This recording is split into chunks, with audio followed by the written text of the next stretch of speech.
Hello guys and girls, how's it going? Screezilla here, and I hope you're all well, and you join me in the JU288. Yes, I know I'm flying it again. Yes, get over it, I fly it a lot. And I'm just doing this video because there has been the recent change to bombers and the SL game for bombers, and all of that stuff has happened. So, you know, things like the B-29 are no longer, what was it, like 50, 60k repair cost. They're now down to a cheap 40k repair cost. Whereas things like the G56 and G55 have gone up ridiculous amounts. The G56 is something like 40k repair cost now, which is just... Gaijin, what are you doing? What are you doing to us? Anyway, I thought I'd take out the 288 and see how this goes. So, I wanted to see roughly what we get for just general run, which is my general run in a J288 is one base and the airfield. And usually with that, I would make a fairly decent amount of lions, about 90k lions for that run, and a fairly decent research cost, research points gain of like about 15k research. It's ridiculous. The J288 will grind out the German tech tree in a couple of days. If you're looking for something to grind the Germans with, just buy this premium because it's the easiest way to do it, I swear. This thing will get you to supersonic jets without much trouble at all.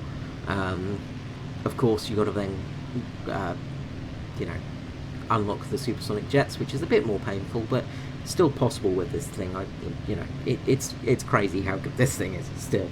And they've, of course, changed the amount you get for bomb targets in bombers.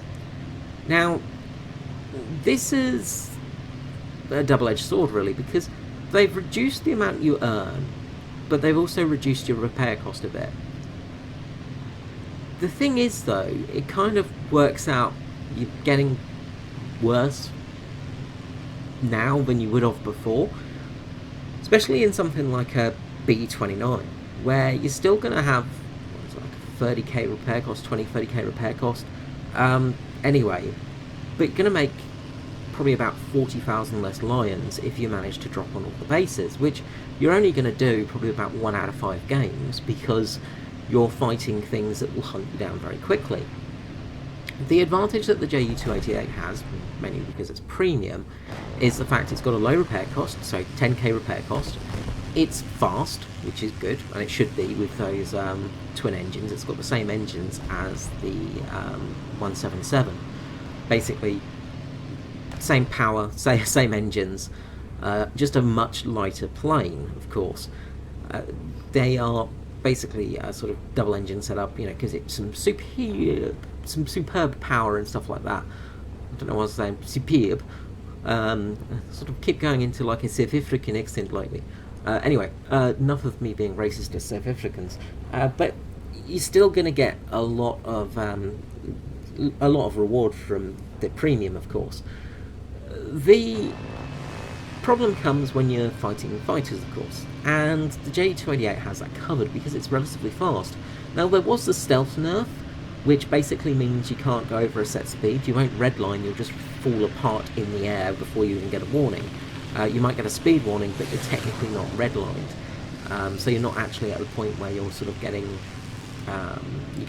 proper warning. It just happens out of nowhere. That stealth nerf was put in many months ago. Got a P51 here, which of course still has a very low repair cost. Get a couple of hits on him and he has to break because he does not want to die to us. And there's a P47 coming in, again a plane with a very low repair cost.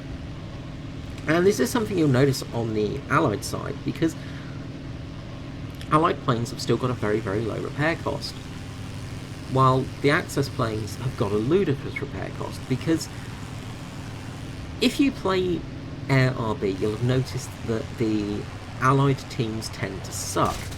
And, well, here's an example of why.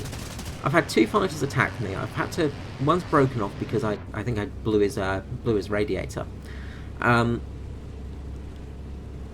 some reason my bomb doesn't drop here as well. My bomb bay doors said it wasn't open, but I did have them open for a while. Anyway, go into a dive here, and I'm just going to do a dive bombing drop, and away she goes, bombs away, that's all good. Anyway, I've got a P-47 on my 6 now. So this P-47 has got its 50 cals, of course, which means I'm going to die because, you know, damage models in War Thunder means that 50 cals will just kill everything. But I get a kill here as well. So we trade for each other. So I take out one of their good fighters, and he takes out a bomber. So, you know, it's not really worth dying for. And, of course, the other Mustang has had to land because it's been damaged. So they've effectively lost 2 fighters for the cost of 1 bomber, which really is not a very good trade.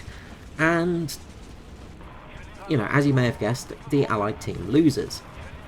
The problem with this is, because the Allied team are going to lose this match, and people are flying the 2005, the G56, these planes, and the TAR 152 for instance, these planes are going to get more expensive because their win ratios go up. Because these guys in the Spitfires and the Mustangs and things like that, they lose the match, their payment for their repair cost doesn't go up. So this G56 here is fighting a Spitfire. Now the Spitfire has about a 5 to 10,000 line repair cost. The G56 in front of us has a 40,000 line repair cost,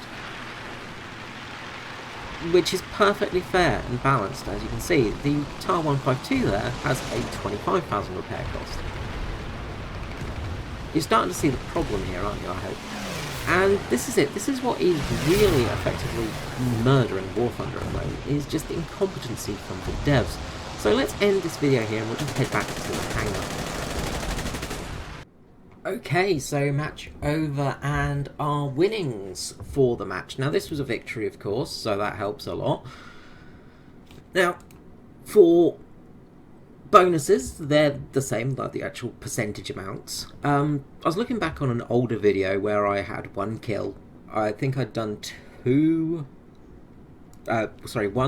one base run and then hit the airfield, where I made about 90,000 lions. So in that match with a win, that was with a win as well, actually, with that match, of course, as well. I made 91,000 lions and about 23,000 research modification points. So looks like maybe research has taken a bit of a hit as well with bombing. Obviously the lions have gone down. You used to get a fairly decent chunk for base destruction. Now for 2 bases, I think it was about 10,000 lions that you got for that, and that's dropped down to 3,000 lions. For the TNT, that's dropped a little bit, but not huge amounts. It's not terrible. Now this is in the JU-288, of course, and that means I only have a 10k repair cost, so it's not too bad at all in this thing. Well, 7,000 repair cost, sorry. You know, it's not a super expensive plane to fly, and this is still going to happily net you some decent RP and some decent lions as well. So bombers aren't dead, they're still viable, but they have taken a hit. The big problem is, though, with this whole balancing with performance and balancing with the repair cost thing, is it's just ridiculous how expensive some planes are becoming. So the RE2005 at 5.3 is probably one of the best planes there is at sort of top props. 5.3 is very good. 20,000 line repair cost. The G56, 41,000 line repair cost now. Yep. And I honestly would say that 2005 is better than the G56. The G55, 24,000 line repair cost. You start to see the problem here. These planes are too expensive to play, again. And it's the exact same problem as bombers were facing, but they're doing it with, well, with actual planes. Let's just look at the premium model, though, for repair cost. And yes, 9,000 line repair cost for the premium, of course. Which, the premium is... mouse. Work. Stupid mouse. Sorry, My mouse has decided to die on me there for a second. There we go. So, the G55 Series 1 is effectively the G55S. The G55S obviously could carry torpedoes. It's slightly different, but same BR, same ability, really. But this one's premium. So, your regular tech tree variant is almost unplayable with its cost for repairs of 24,000 lions. If we look at the O series, that's still a fairly decent repair cost, but it's not stupid. The O series is better than the Series 1 in my opinion as well. Again, mainly because of its BR, but it's just ridiculous. These are too expensive to play. If we look at some of the German fighters again, if we look at the TA-152s, 26,000, 28,000, the K4, 13,000. Let's look at a fighter that is relatively very powerful and tends to just annihilate everything, and that's your sort of Mustangs and your P-47s. Now, P-47s are extremely strong in game because they just don't die, and same with Mustangs. Yet, 4,000 lion repair cost. The P-51 H5NA, 13,000. Your regular P-51s, 10,000, yada yada yada. Because generally the Allies are losing. Because, unfortunately, it's a thing of the player... I wouldn't say skill level, but it's just generally Allied players tend to play a little bit poorly. Things like the Super Fortress are still a ridiculous expense. 40k for repair still is 40k for repair. It's still not a viable plane to play. And it makes it ridiculous. At least things like the B-17s are now sort of somewhat useful. Again, if we look at the TU-4, which I don't have, so it's just a sort of stock level, but you can see it's still a very expensive plane to play. Not as much as the B-29, obviously, at the moment, but then this isn't aced and things like that, but it's just ludicrously expensive. And you look at the top tiers, so look at the supersonic jets, look at the repair cost of those, 6,000, 9,000. One of the best jets in game, the G91 R3, 10,000. It's ludicrous. It doesn't make any sense. The pay scales and the way it's made is just so ridiculously stupid, and that's what's killing this game. And it is. This game is dying. If you look at player numbers and player figures, there aren't as many people playing as there used to be. Now, there are your hardcore fans, which will stick around and stay no matter what until this game dies, apparently, but it is losing a player base. It's hemorrhaging players, and matchmakers, you can tell by that, because there are less matches, things like that. As I said, it's ludicrous. Like, the amount of making planes unviable to play because they put the repair costs so high is just stupid. And nations like Italy really suffer. Japan was suffering. I think they've actually reduced the cost of a couple of the planes in Japan. I think the A6M5 Otsu was ludicrously expensive. It's still 20k repair cost, but it's just so stupid. And again, if we go to Britain and look at some of the Spitfires, so let's look at the Mark 24, which is one of the best propeller-driven planes there was.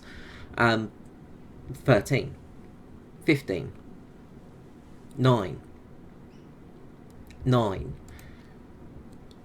It makes no sense, because these planes are better than the ones that are nerfed to basically become unplayable.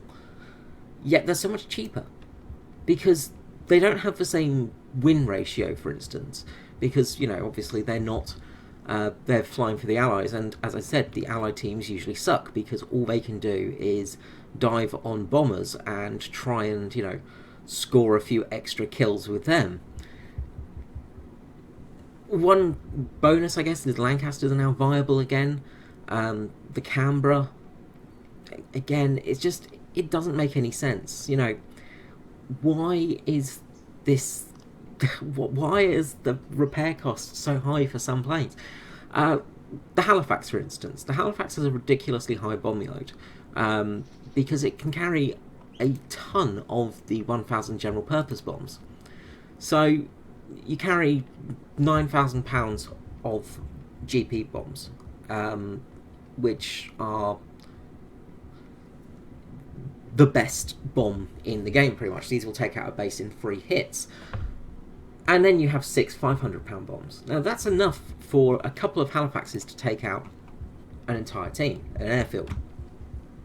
Let's go to Germany and have a look at the ME264, which is a similar BR. Repair cost, now down to 10,000 lions. Still 5k lions more than the Halifax. Mainly because it has a decent bomb load. It's not great. It's not as good as the Halifax, in all honesty. It has a fairly decent weight to it, but it's because it's got some decent defensive guns.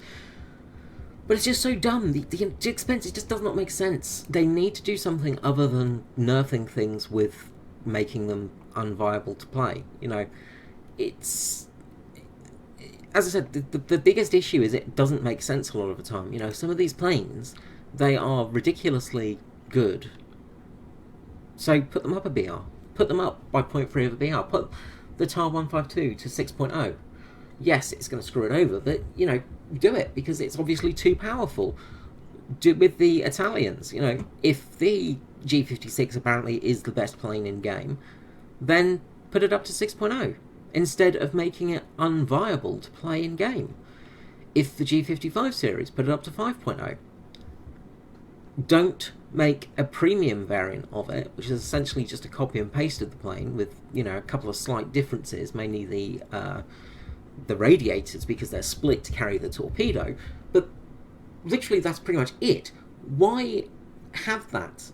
You know, why have the actual version that you fly in the regular tech tree that is going to cripple you financially, whereas the premium is just, you know, going to make money? Well, of course, the reason is because Gaijin want you to buy premiums, because they are really struggling at the moment. The game is dying, essentially. The P108, 10,000 line repair cost. The P108, 2 of them can take out, can win a game. You can win a game with 2 P108s, because the bomb yield is just so large on these things. Yet they're not nerfed into extinction because not many people play them, because they're not easy to play. They're a little bit harder to play, and you need a little bit more. You need to know what you're doing with the bombs, obviously, but it's just, it makes no sense. It's ludicrous, and they really need to take a good hard look at themselves, because they are killing this game. They are managing to drive players away and stop long-time content creators making content, which is probably the biggest thing that they can do, because content creators are basically the people that advertise the game for Gaijin. Anyway, that's my rant out of the way. I hope you've enjoyed this video. Thanks so much for watching. As I explained in the previous video, I'm just going to apologise in advance if my uploading is a little bit erratic over this time of year. Christmas and New Year's and January are not very good months for me. Many things have happened in those times. Generally I get very sick though, which is always fun, but usually I'm sort of not as prolific with my uploads, things like that, so I do apologise in advance for that. I've also got to thank everyone. I'm almost at 700 subscribers, which is just mental. I don't know why you guys are watching. Thank you so much. I love you all. But yeah, just so cool. And I'm planning on doing a little celebration for that at some stage in the new year.